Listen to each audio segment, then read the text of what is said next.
They don't come out with the story there will be 7% job loss in the USA, as written by my colleagues in Oxford University in 2014. An excellent study, but it's got so many flaws in terms of what it omits that you don't really want to read that or believe it. But of course the journalists love that because it makes a great headline. And the headlines will go on pushing this job loss story, hiding the skill shift story that is really where we should be and what we need to take action on. And that's a big one because globally, if you look at the 20 biggest economies in the world, they are short of 90 million people when it comes to medium and high skills and the sorts of skills we need to run this digital transformation technology. But they have a surplus of 95 million low skills. That tells you the story in two figures. 95 million surplus low skills, 90 million shortage medium high skills already in the world. Why do people automate? Because of the dramatic increase in the amount of work to be done and because of skill shortages. If you want to know why China is automating like mad, it's because they are short of skills. They are short of the equivalent of 600 million workers between now and 2024 in order to deliver on their declared economic growth aspirations. They're not alone in that. USA is short of 15 million people between 2015 and 2020. I don't know the figures for New Zealand. We do have a clearer understanding of what it's going to look like in 2030. In 2014, we didn't know, and the big story was job loss. That's no longer the big story. There have been 5 reports this year, including our own, that suggest that the job loss story is the smaller story. The real story is the skills shift story. But let me give you some feeling for what life's going to be like in 2030, including in New Zealand. You like to see yourself as exceptional, but you're not that exceptional. So we think that 9% of the jobs in 2030 don't exist yet.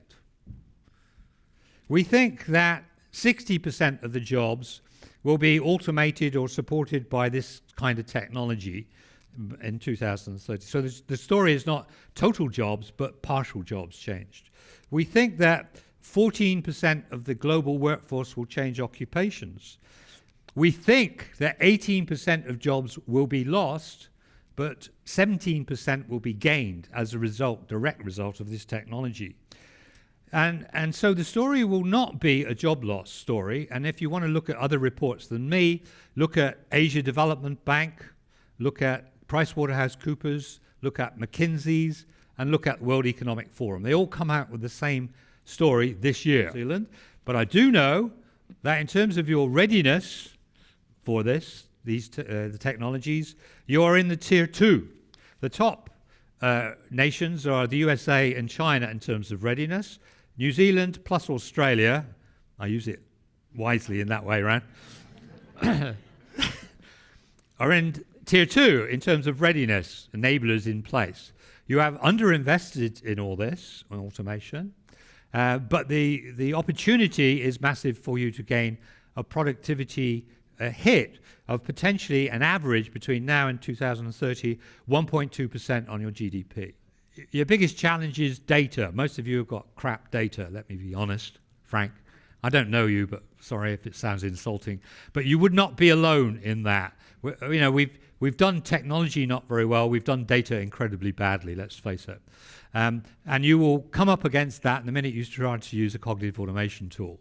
And I won't go into detail of the sort of crap data you got, but essentially about 16% of your data is mission critical that you have in your place, and most of it needs to go through any form of washing machine you have or rejection in order to make it work. And there are limitations of machine learning, which are becoming more apparent as we use it more and more, and trying to replicate it as the brain using it is a mistake, I think. But the real problem is the cognitive automation, what happens when it hits all systems, organizations. You come across all these massive silos, data silos, technology silos, structure silos, process silos, mindset silos that are really inhibitors of this sort of stuff. The other thing you need to do is to, day one, build a mature capability. I rather like this statement by Pat. You have to plan for where this is going to be, not where it is now. You have to build a foundation for a tower block, not a bungalow.